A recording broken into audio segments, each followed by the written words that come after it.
Hello students, मैं चंद्र प्रकाश। इससे पहले वाले लेक्चर में हमने बीएससी एग्रीकल्चर मैथ पेपर 2019-20 के क्वेश्चन नंबर 1 के 1 से 10 पार्ट तक क्वेश्चन सोल्व करे थे। ओके, और आज हम इससे आगे के सारे क्वेश्चन सोल्व करेंगे। अब है क्वेश्चन नंबर 2। देखिए क्वेश्चन नंबर 2 ये कहता है कि यदि मूल बिंदु को 2-1 पर खिसका दिया जाए,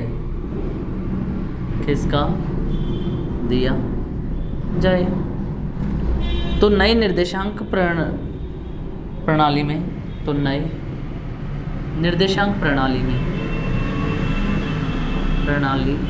में बिंदु 4-5 के निर्देशांक क्या होंगे। ठीक है, तो बच्चों देखो इसने क्या कहा हमें कि यदि बिंदु को 2-1 पर खिसका दिया जाए, मूल बिंदु को, किसको, अब जैसे ये हमारा मूल बिंदु है, मूल बिंदु क्या होता है 0,0। अब इसने कहा कि मूल बिंदु को कहाँ पे खिसका दिया, बिंदु 2,1 पे खिसका दिया।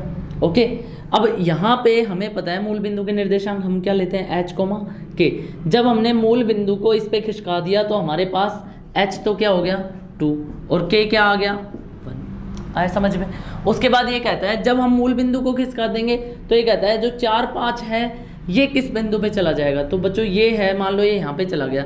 अब मान लिया x डैश पे तो क्या चला जाता है 4 और y डैश पर क्या चला जाता है 5।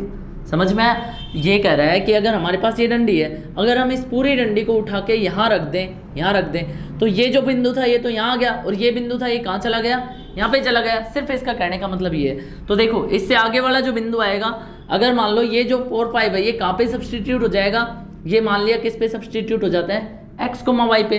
तो बच्चों x = होता है h + x डैश और y = होता है k + y डैश। तो आंसर क्या आया देखो, h में x डैश जोड़ दो 2 + 4 और k में y डैश जोड़ दो 1 + 5 = क्या है 6,6। तो ये अगला जो बिंदु होगा वो किस पे चला जाएगा 6,6 पे चला जाएगा। ओके, उसके बाद देखिए फिर दे रहा है क्वेश्चन नंबर 2 का फर्स्ट पार्ट था। क्वेश्चन नंबर 2 का सेकंड पार्ट देता है वृत्त x - 1 का होल स्क्वायर प्लस y + 3 का होल स्क्वायर बराबर 9 की त्रिज्या खालिस्तान है। अब बच्चों देखो इसने हमें क्या दिया कि एक वृत्त का समीकरण दे दिया। हमें पता है वृत्त का समीकरण क्या होता है x - h का whole square plus y - k का होल स्क्वायर = r²। अब देखो ये वृत्त का समीकरण है और इसने वृत्त का समीकरण ये दिया। अगर हम इन दोनों समीकरणों की तुलना करें तो यहाँ पे r² का मतलब होता है वृत्त की त्रिज्या। अब r² है तो मैं 9 को क्या लिख सकता हूँ 3 का स्क्वायर। अब इन दोनों की तुलना करें तो r कितना आएगा 3, तो वृत्त की त्रिज्या कितनी आ गई 3। ये इसका आंसर है। इसके बाद देखिए नेक्स्ट नंबर है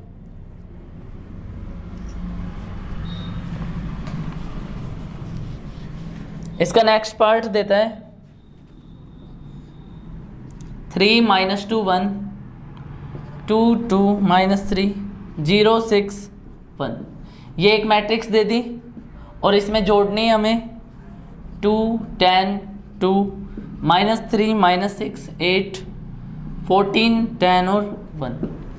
ठीक है बच्चों, ये दो मैट्रिक्स दे दी और इन्हें क्या करना है जोड़ना है। याद रखना जब किन्हीं भी दो मैट्रिक्सों को जोड़ते हैं तो उनके संगत अवयव जोड़ते हैं। संगत अवयव कौन से हैं, इसमें ये जुड़ेगा, इसमें ये जुड़ेगा, इसमें ये जुड़ेगा।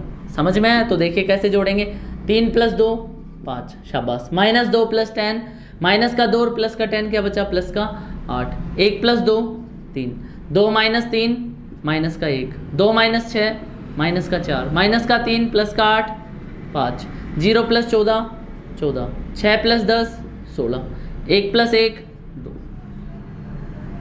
ये हमारे पास क्या आया, इन दोनों मैट्रिक्सों का योग, और ये इसका आंसर है। उसके बाद देखिए आगे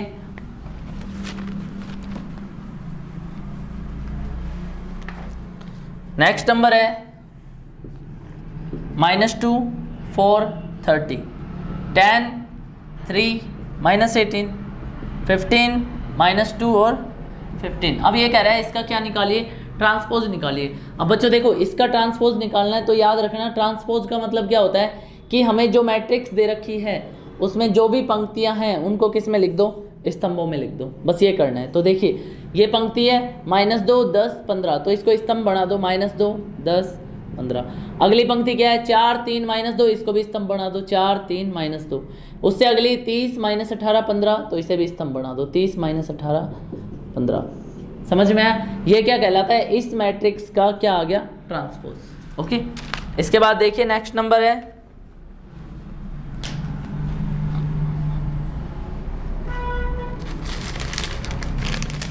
इसने दिया कि A बराबर कोई मैट्रिक्स दे दी बच्चों।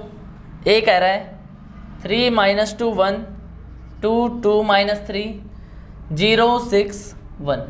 ये कोई मैट्रिक्स है और ये कह रहा है कि यहाँ से सहखंड 2 2 ज्ञात करो, सहखंड C2 ज्ञात करो। तो बच्चों देखो सहखंड निकालने से पहले हमें क्या आना चाहिए, हमें आना चाहिए उपसारणिक।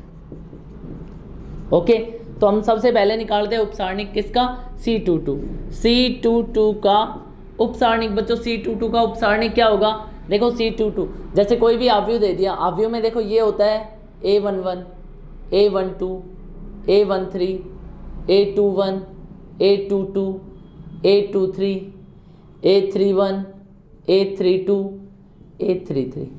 समझ गए? अगर किसी को समझ में नहीं आया तो यहाँ पे ये तो है पंक्ति और ये है स्तंभ, पंक्ति और स्तंभ मतलब दूसरी पंक्ति और दूसरे स्तंभ का अवयव। तो ये दूसरी पंक्ति ये दूसरा स्तंभ, अवयव कौन सा आ गया, 2 2।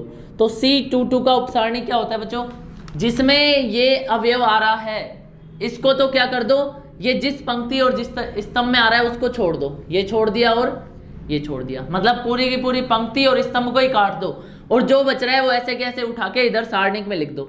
ये इसका उपसारणिक होता है 3 0 1 1। बच्चों क्या आ गया इसका उपसारणिक। अब अपने को क्या निकलवाया इसने, सहखंड। तो देखिए सहखंड क्या हो जाएगा, C22 का सहखंड। बच्चों देखो C22 का सहखंड क्या आएगा। अब सहखंड निकालते टाइम याद रखना ये होता है -1 की पावर i + j और जो उपसारणिक दिया होता है वो। समझ में आया? तो देखिए -1 की पावर i + j, i कितना है 2, j भी कितना है 2, तो 2 + 2। उपसारणिक क्या आया, उपसारणिक लिख दो 3 0 1 1। उसके बाद देखो -1 की पावर कितनी आ गई 4। उपसारणिक को पता है सरल कैसे करते हैं, सबसे पहले इस विकर्ण को गुणा करते हैं, क्या आया 3 एकम 3 माइनस, फिर इसको गुणा कर देते हैं 0 एकम 0। ओके, 1 गुणा 0 0। बच्चों -1 की पावर 4 कितना होता है +1 और 3 में से 0 घटाए तो कितना आया 3। आंसर कितना आ गया अपना 3।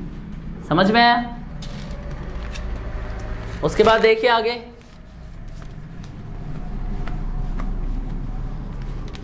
नेक्स्ट नंबर है 3 × 3 3 गुणा 3 कोटि का इकाई अवयव लिखिए, इकाई अवयव। बच्चों इकाई अवयव क्या होता है, देखिए इकाई अवयव होता है 1 0 0 0 1 0 0 0 1, मतलब जिसमें इस विकर्ण के सारे अवयव कितने आए 1, बाकी सारे क्या हो 0। इसे बोलते हैं 3 × 3 क्रम का इकाई अवयव।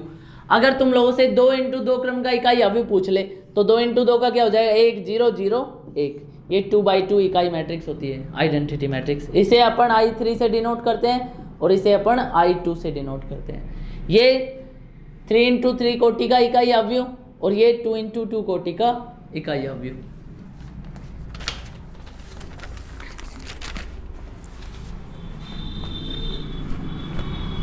इसके बाद देखिए नेक्स्ट नंबर क्वेश्चन है नेक्स्ट है इंटीग्रेशन 1 से 2 x - 1 dx। अब देखो ये क्या कर रहा है इंटीग्रेशन और इसमें लिमिट दे रहा है 1 से 2। तो बच्चों क्या करना है, सबको इंटीग्रेशन करना है और लिमिट कैसे पुट करनी है वो मैं बता देता हूँ। देखिए x का इंटीग्रेशन क्या होता है x²/2, -1 का इंटीग्रेशन क्या होता है x। ओके, x का इंटीग्रेशन x²/2, 1 का इंटीग्रेशन x और इसमें लिमिट क्या पुट करनी है 1 और 2, नीचे वाली नीचे ऊपर वाली ऊपर। इसे बोलते हैं अपर लिमिट और इसे बोलते हैं लोअर लिमिट। ठीक है। तो फॉर्मूला क्या होता है, पहले अपर लिमिट रखो, उसमें से माइनस लोअर लिमिट कर दो। अपर लिमिट कितना रखोगे, पहले 2, देखो 2 का स्क्वायर कितना 4/2, माइनस फिर कितना रखोगे x की जगह 2, ये तो हो गई अपर लिमिट। अब इसमें से माइनस होती है लोअर लिमिट, लोअर लिमिट 1 रखो, 1 का स्क्वायर 1, 1/2 माइनस 1, ऐसे का ऐसा। देखिए कितना आया, 2 एकम 2, 2 दूनी 4, 2 माइनस 2, माइनस को अंदर लेके जाएंगे तो माइनस का 1/2 और प्लस का 1। बच्चों ये कैंसिल, प्लस का 1 माइनस 1/2, आंसर कितना आ गया, प्लस का half. Okay, next number question है d/dx ऑफ x की पावर 3/4।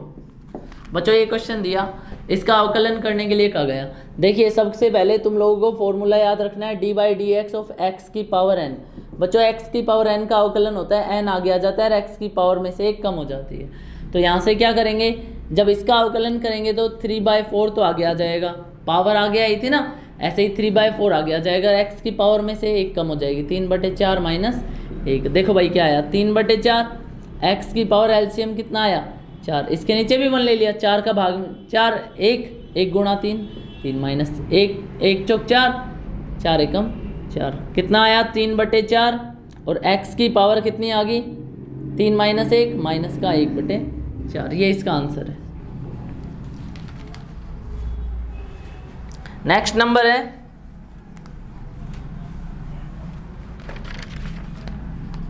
2 इंटू में दे दिया 1 0 माइनस 1 2।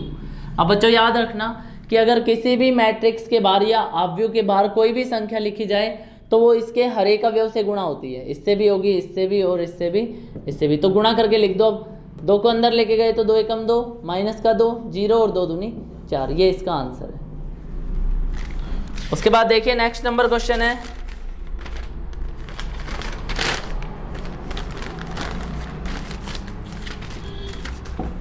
फिर आता है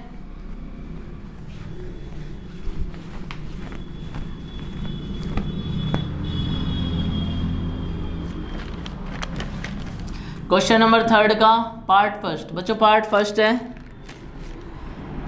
x e की पावर x। ओके, अब इसने क्या कहा कि इसका क्या कीजिए, डेरिवेटिव कीजिए, इसका d/dx निकालिए। तो देखो अब इसका डेरिवेटिव कैसे करते हैं। अब इसका डेरिवेटिव तुम चाहो तो जैसे कर सकते हो, यहाँ पे x एक फलन है और इसका एक फलन दे दिया e की पावर x। तो सबसे पहले तो क्या करोगे, x e की पावर x दे दिया, तो जैसे चाहो तुम वैसे डेरिवेटिव कर सकते हो, कोई प्रॉब्लम नहीं है। यहाँ से मैंने क्या किया, e की पावर x, इसको अपन ने y इजिकल टू लेट कर लिया, y is equal to x e की पावर x। अब यहाँ से क्या लिख सकते हो, y is equal to x e की पावर x लेट करा तो दोनों तरफ क्या ले लिया अपन ने, log ले लिया, log y is equal to log x dot e की पावर x। आया समझ में। बच्चों इन्हें कहते हैं लघु गणकीय द्वारा अवकलन। तो देखिए log y इजिकल टू क्या है हमारे पास, log m डॉट n। याद रखना log के साथ दो राशि आ जाए m इंटू n, वो चाहे चर हो या अचर हो, तो इसे हम लिख सकते हैं log m plus log n। तो मैं इसे भी क्या लिख सकता हूँ, log x प्लस में log e की पावर x। अब यहाँ पे log के साथ कोई संख्या है और उसकी पावर है तो पावर हमेशा आगे आ जाती है। तो देखिए मैं इसको क्या लिख सकता हूँ, मैं लिख सकता हूँ log y is equal to log x plus x कहाँ गया आगे, इंटू में क्या बच गया log e। बच्चों log e का मान कितना होता है 1, याद रखना log e बराबर कितना होता है 1। क्या है अपने पास log y is equal to log x plus x। अब इसका हम आसानी से क्या कर सकते हैं, अवकलन कर सकते हैं। तो देखिए क्या आएगा, हम लिखेंगे differentiation with respect to x। अगर कोई ये चाहे कि सर मैं हिंदी में लिखना चाहता हूँ तो क्या लिखेगा, x के सापेक्ष अवकलन करने पर। बच्चों देखो x के सापेक्ष अवकलन करेंगे तो लिखेंगे d/dx, इधर से तो किसका अवकलन होएगा log y का, उधर से d/dx, यहाँ से किसका अवकलन करेंगे log x प्लस x का। तो देखिए क्या आया, log y का 1/y और y का dy/dx is equal to log x का 1/x और x का अवकलन 1। शाबाश। अब देखिए ये जो y है ये कहाँ चला जाएगा, इनटू में चला जाएगा, dy/dx इज इक्वल टू कितना आया y इंटू 1/x प्लस का 1, dy/dx is equal to Y की वैल्यू क्या है हमारे पास एक्स ई की पावर एक्स, और साथ में क्या आ गया 1/x प्लस का 1। चाहो तो इसको अंदर गुणा कर लो, अंदर गुणा करेंगे तो देखो क्या आएगा x इंटू ई की पावर एक्स गुणा में कितना आ गया 1/x, और प्लस में और अंदर लेके जाएंगे तो x ई की पावर x, एक x से एक x कैंसिल, ई की पावर x कॉमन ले लिया, आंसर कितना आ गया ई की power x into 1 plus x. ये अपना क्या हो गया आंसर हो गया। फिर देखिए इसके बाद नेक्स्ट नंबर क्वेश्चन है,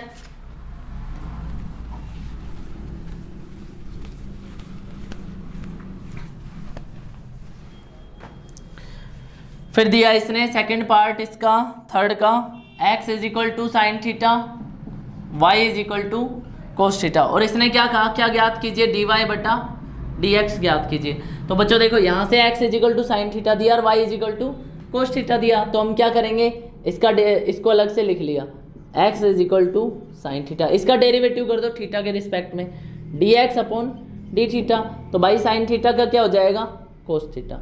शाबाश। अब देखिए यहाँ से इसको भी अलग से लिख लिया, y is equal to cos theta, तो dy upon d theta is equal to क्या आया माइनस का साइन थीटा, dy बटे डी थीटा में dx बटे डी थीटा का भाग दे दो, dy बटा डी थीटा में भाग दे दिया dx बटा डी थीटा का, क्या आया माइनस का साइन थीटा और बटा में कोस थीटा, LHS में LHS का भाग दिया, RHS में RHS का भाग दिया, डी थीटा से डी थीटा कैंसिल, क्या बच गया dy बटा dx बराबर माइनस का साइन थीटा बटा कोस थीटा, और ये कितना होता है माइनस का tan थीटा। ये आंसर है।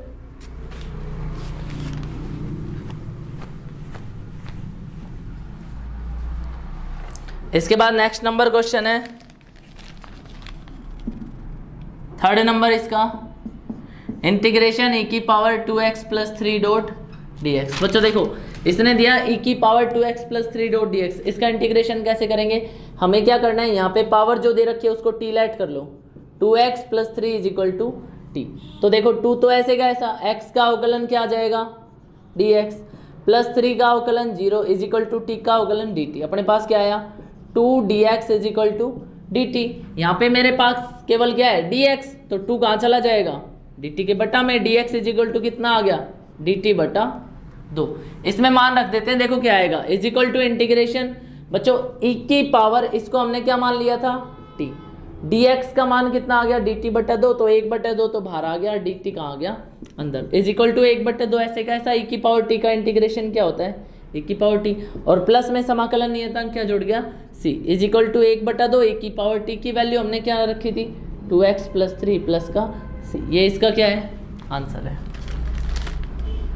फिर देखिए नेक्स्ट नंबर क्वेश्चन है फोर्थ, बच्चों फोर्थ नंबर क्वेश्चन दिया, limit x tends to 0 sine ax बटा साइन bx। देखिए ये क्वेश्चन दिया इसने, limit x tends to 0 sine ax बटे साइन bx, यहाँ पे 0 रख के देख लो, देखो क्या आता है, 0 रखेंगे तो अपने पास आएगा साइन 0 बटा कोस 0, सॉरी साइन 0 बटा साइन 0, और दोनों क्या होते हैं 0 बटे 0, तो ये कैसा रूप हुआ 0 बटे 0। और मैंने तुम्हें लास्ट क्वेश्चन में लेक्चर में क्या बताया था कि अगर हमारे पास 0 बटे 0 रूप आ जाए तो ऊपर का अवकलन ऊपर कर दो, नीचे का अवकलन नीचे कर दो, तो देखो क्या आएगा limit x tends to 0 by sine ax का अवकलन कोस ax इंटू में a बटा में साइन bx का अवकलन कोस bx इंटू में b। अब देखिए क्या करोगे, अब लिमिट पुट कर दो, लिमिट पुट करते हैं, देखो क्या आएगा a कोस a इंटू 0 बटा में b कोस b इंटू 0। बच्चों आंसर क्या आया a कोस 0 की वैल्यू कितनी होती है 1 बटा b ऐसे का ऐसा कोस 0 की वैल्यू कितनी होती है 1, आंसर कितना आ गया a बटा b, ये हमारा आंसर है। ठीक है, तो आप देखिए इतने, मैं इतने इंक डाल देता हूँ इसमें। देखिए ये नेक्स्ट नंबर क्वेश्चन है फिफ्थ नंबर, भाई इसने क्या कहा इन दोनों मैट्रिक्स का गुणा कीजिए। बच्चों मैट्रिक्सों का गुणा करते टाइम हमें क्या ध्यान रखना है कि हमेशा पंक्ति को किससे गुणा करते हैं, स्तंभ से गुणा करते हैं। तो देखिए पंक्ति को स्तंभ से कैसे गुणा करेंगे, ध्यान से देखिएगा, आराम से समझ जाओगे। सबसे पहले हमें इधर से एक स्टेप चलना है, इधर से भी एक स्टेप चलना है, इधर से सेकंड स्टेप चलेंगे आगे तो यहाँ से भी नीचे चलेंगे, फिर इधर आएंगे, फिर यहाँ नीचे चलेंगे। ये करना है प्रोसेस, और कुछ नहीं करना।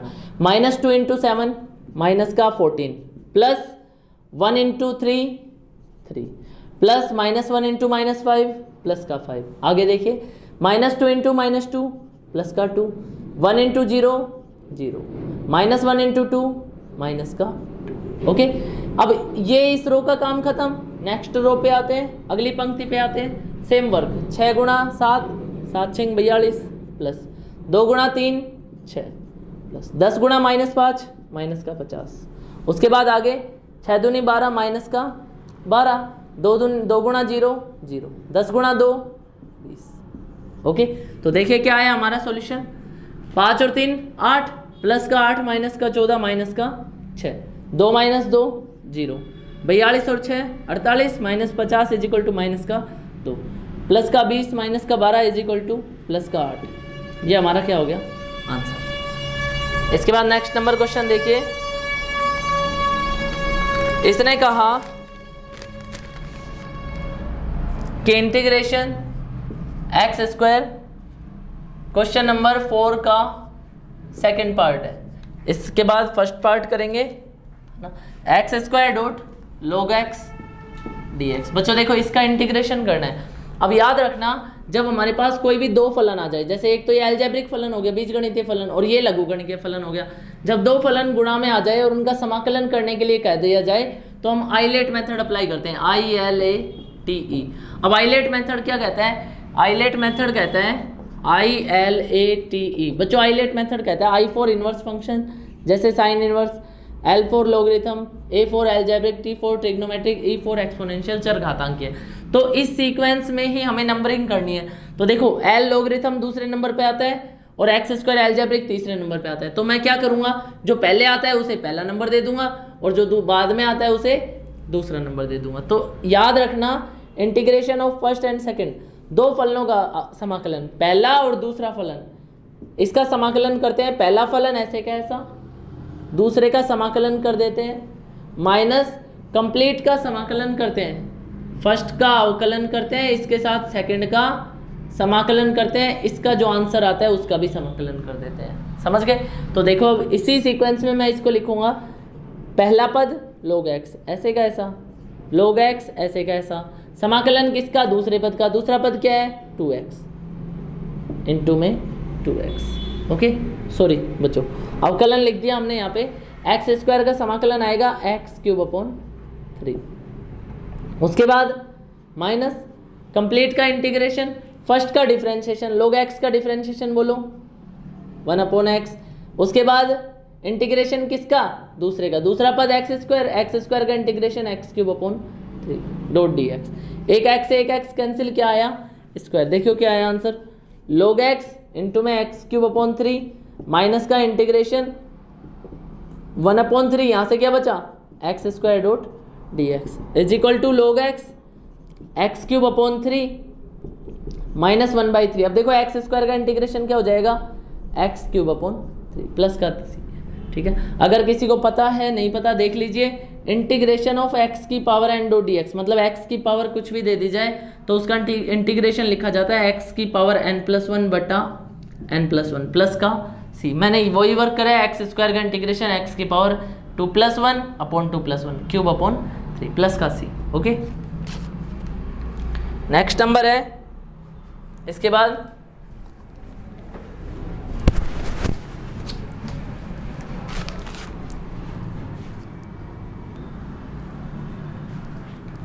देखिए स्टूडेंट, ये क्वेश्चन है, इसने दिया कि बिंदु 1 2 तथा 3 -6 को मिलाने वाली रेखा। एक रेखा ले ली हमने, ये रेखा है, किस किस को मिला रही है? बिंदु 1 2 को और 3, -6 को। अब ये कह रहा है इस रेखा को 3 बराबर भागों में बांटा गया, 1 2, ठीक है, 1 भाग 2 भाग और ये 3 भाग, 3 बराबर भागों में बांटा गया। तो हमें क्या करना है? इन बिंदुओं के निर्देशांक ज्ञात करने हैं। अब बच्चों इन बिंदुओं के निर्देशांक कैसे ज्ञात करेंगे? देखो भाई, ये सारे भाग आपस में बराबर है, तो हमने तो सबसे पहले क्या मान लिया? ये किस अनुपात में विभाजित हो रही है? 2:1 के अनुपात में विभाजित हो रही है। तो यहाँ से इस बिंदु के निर्देशांक हम निकालते हैं x1, y1। तो ये क्या आ गए अपने पास? m1 और m2। अब सबको पता है कि ये बिंदु P मान लिया अगर हमने, P x1, y1 बराबर क्या होता है? x1, y1 बराबर होता है m1 x2 plus m2 x1 बटे m1 प्लस m2। और दूसरा m1y2 प्लस m2y1 बटे m1 प्लस m2, ये दो फॉर्मूले हैं, ठीक है। अब इसके बाद देखिए यहाँ से p x1 y1 ये क्या आ जाएगा बच्चों, m1 x2, भाई m1 कितना है 2, x2 ये यहाँ पे हम ले लेते हैं x dash comma y dash, ताकि कंफ्यूजन ना हो थोड़ा सा, x dash y dash, x dash y dash. हम लिखते हैं m1 x2, तो देखिए ये x1 y1, ये x2 y2, 2 इंटू में x2 कितना है 3, प्लस में m2 x1, m2 कितना है 1, इंटू में x1 कितना है 1, अपॉन में m1 प्लस m2 मतलब 2 प्लस 1, कोमा m1 y2, बच्चों m1 कितना है 2, y2 कितना है माइनस का 6, प्लस में m2 y1, m2 कितना है 1 और y1 2, बटा में वही 2 प्लस 1। बच्चों देखो p x dash comma y dash बराबर क्या आ जाएगा, 3 दूनी 6 प्लस 1 एकम 1 बटा 2 और 1 3, कोमा माइनस 6 इंटू 2 माइनस का 12, 2 एकम 2 प्लस का 2 बटे में 3, p x dash comma y dash बराबर 6 और 1 7, 7 बटे 3 माइनस का 12 प्लस का 2 माइनस का 10 बटे 3। हमारे पास ये इसका आंसर आ गया। इस पॉइंट के जो कोऑर्डिनेट आए वो क्या आए, ओके। उसके बाद मैंने इसको क्या नाम दे दिया x, y और इस बिंदु को मैंने क्या नाम दिया q। तो देखिए इस बिंदु के जो निर्देशांक है वो कैसे निकलेंगे, सेम वही प्रोसीजर फॉलो करेंगे, ओके। तो देखिए यहां से अभी हमने क्या माना था, ये पार्ट 1 माना था और ये पार्ट 1 माना था, तो अब हम क्या करेंगे, इसको किस अनुपात में विभाजित करेंगे, 1:2 के अनुपात में। तो अब हमने अनुपात ले लिया m1 अनुपात m2 ले लिया 1:2।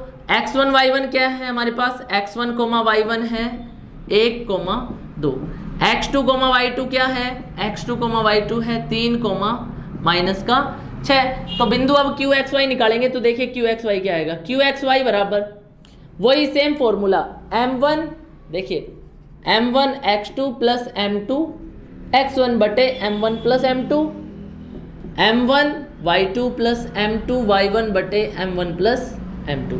तो यहाँ से देखिए अब m1 क्या है हमारे पास 1, m1 x2 क्या है हमारे पास 3, प्लस में m2 2 और x1 1 बटा में 1 plus 2, coma m1 y2, m1 कितना है 1, y2 कितना है माइनस का 6, प्लस में m2 y1 2 इंटू y1 2 बटा में वही 1 प्लस 2। बच्चों देखो कितना आया, 3 एकम 3 प्लस 2 एकम 2 बटा में 1 प्लस 2 3, कोमा 6 गुणा 1 माइनस का 6, 2 दूनी 4 बटा में 2 प्लस 1 3, कितना आया 3 और 2 5, 5 बटे 3 माइनस का 6 प्लस 4 बराबर माइनस का 2 बटे 3। इस बिंदु के निर्देशांक के आगे 5 बटे 3 कोमा माइनस का 2 बटे 3। समझ में आया, ऐसे हम निकाल सकते हैं। अगर मान लो बच्चों तुम्हें ये कह देता कि इसी लाइन को x1 y1 मतलब 1,2 को और 3 माइनस 6 को ये कह देता 4 बराबर भागों में बांटा गया है, तो बच्चों 4 बराबर भागों में बांटते तो क्या करते, ये 4 बराबर भाग हो गए। एक तो हम इसमें क्या निकाल लेते, मध्य बिंदु निकाल लेते सीधा। मध्य बिंदु क्या होता है, मध्य बिंदु होता है x1 प्लस x2 बटे 2 और y1 प्लस y2 बटे 2। यहाँ से तो हम सीधा मध्य बिंदु निकाल देते। उसके बाद क्या करते, फिर इसको ले लेते कि एक भाग ये ले लेते एक बार और एक भाग ये ले लेते, अनुपात क्या आ जाता 1:3। एक बार क्या करते, ये भाग 1 ले लेते और ये भाग 1 ले लेते, ये अनुपात क्या हो जाता 3:1। ये आ जाते हैं m1 m2 के मान। इसी से हम बाकी के कोऑर्डिनेट निकाल लेते हैं। ओके, इसके बाद देखिए नेक्स्ट नंबर क्वेश्चन है,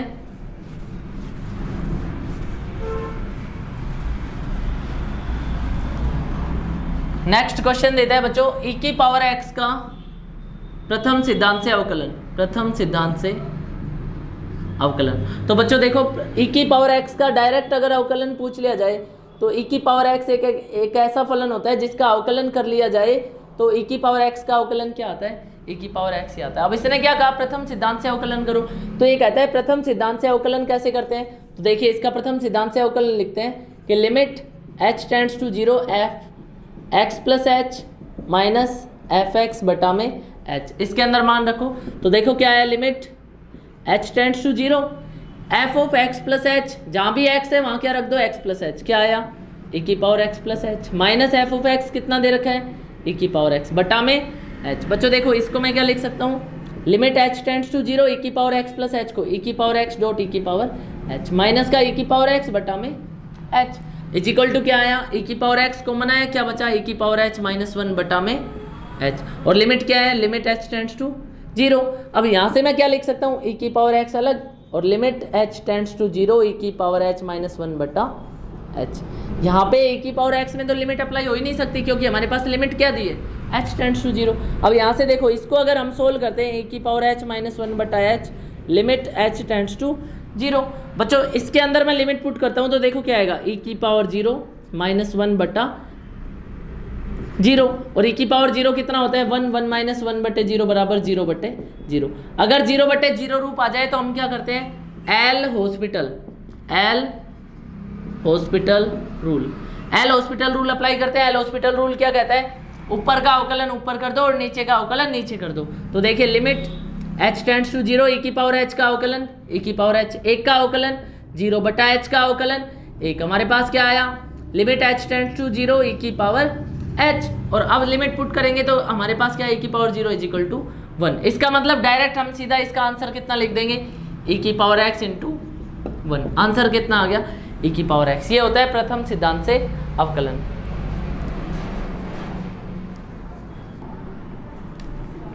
देखिए इसके बाद नेक्स्ट नंबर क्वेश्चन है कि यदि f of x is equal to 2x minus 3 और 2x माइनस 3 का मोड है और 2x माइनस 3, ये x इज इक्वल टू 1 के लिए है, ये x is equal to x is not equal to 1 के लिए है। अब ये कहता है कि किस पर, x बराबर 1 पर इसकी सांत्यता की जांच कीजिए। तो बच्चों देखो सततता के लिए क्या होता है, फलन का मान ओके, फलन का मान किसके बराबर होना चाहिए, बाईं सीमा, और बाईं सीमा भी किसके बराबर होनी चाहिए, दाईं सीमा के। तो हम क्या कहते हैं कि जो फलन होता है हमारा वो कैसा होता है, सतत होता है। तो यहाँ से देखिए ये क्या कह रहा है कि इसके अंदर x is equal to 1 put करेंगे, f of 1 is equal to क्या आएगा, 2x माइनस 3 का मोड इज इक्वल टू कितना आ जाएगा 1 के लिए, x की जगह 1 रख दो, 2 इंटू 1 2 माइनस का 3 इज इक्वल टू कितना बच गया, माइनस का 1, मोड में भार कितना आएगा 1। ये हमारे पास आ गया f ऑफ 1। अब उसके बाद हमें क्या करना है, बाईं सीमा और दाईं सीमा और निकालनी है। तो देखिए बाईं सीमा के लिए हम किसके लिए लिखेंगे, x इज इक्वल टू 1 के लिए। अब x इज इक्वल टू 1 के लिए बाईं सीमा में क्या लिखेंगे, f of 1 minus h। Okay, limit क्या होती है, h tends to 0 is equal to limit h tends to 0। देखो बाईं सीमा में हमने क्या लिखा, 1 माइनस h। अगर मैं दाईं सीमा की बात करता तो बच्चों दाईं सीमा में मैं x को किससे रिप्लेस करता, 1 प्लस h से। तो देखिए बाईं सीमा, यहाँ से बाईं सीमा निकलेगी, क्या आएगा 2 इंटू 1 माइनस h माइनस का 3, जहाँ भी h है वहाँ 0 रख दो, 2 इंटू 1 माइनस 0 माइनस का 3 इज इक्वल टू कितना है, 1 माइनस 0 1, 2 इंटू 1 2 माइनस का 3 इज इक्वल टू क्या बच गया, माइनस का 1। ये हमारे पास किसका मान आया, इसमें भी लिमिट पुट करोगे, ये क्या हो जाएगा, f ऑफ 1 माइनस 0। उसके बाद हम निकालेंगे दाईं सीमा। बच्चों दाईं सीमा क्या आई, देखिए दाईं सीमा f of 1 plus h is equal to limit h tends to 0। दाईं सीमा में क्या करना है, 1 वही पुट करना है, f क्या 2 इंटू 1 प्लस h माइनस का 3। आंसर कितना आया, लिमिट इधर भी वही पुट करनी है, h tends to 0, 2 into 1 plus 0 minus का 3। आंसर कितना आया, 2 minus 3 is equal to minus का 1। तो देखो यहाँ से हमारे पास माइनस का 1 आया। तो हमने क्या देखा, f of 1 is not equal to f of 1 minus h is not equal to f of 1 plus h। अब यहाँ पे h जो था वो क्या था, 0। अतः फलन कैसा नहीं है, सतत नहीं है। अब देखो कई बच्चे क्या सोच रहे होंगे, सर आपने f ऑफ 1 माइनस 0 और 1 प्लस 0 की जगह ये क्यों नहीं लिख दिया f ऑफ 1 और f ऑफ 1, क्योंकि 1 में 0 घटाएंगे तो भी 1 ही आएगा, 0 जोड़ेंगे तो भी, तो ये इसके बराबर ही हो जाएगा। समझ में आया। फिर तुम्हें अंतर कैसे पता चला कि ये तो फलन का मान है, ये कौन सी सीमा है, बाईं सीमा है, और ये कौन सी सीमा है, दाईं सीमा। जिसमें +0 आ रहा है वो दाईं सीमा, जिसमें -0 आ रहा है वो बाईं सीमा, जिसमें कुछ नहीं आ रहा सिर्फ अकेला 1 आ रहा है तो वो फलन का मान। तो हम क्या कह सकते हैं यहाँ से, अतः फलन x = 1 पर कैसा नहीं है, सतत नहीं है।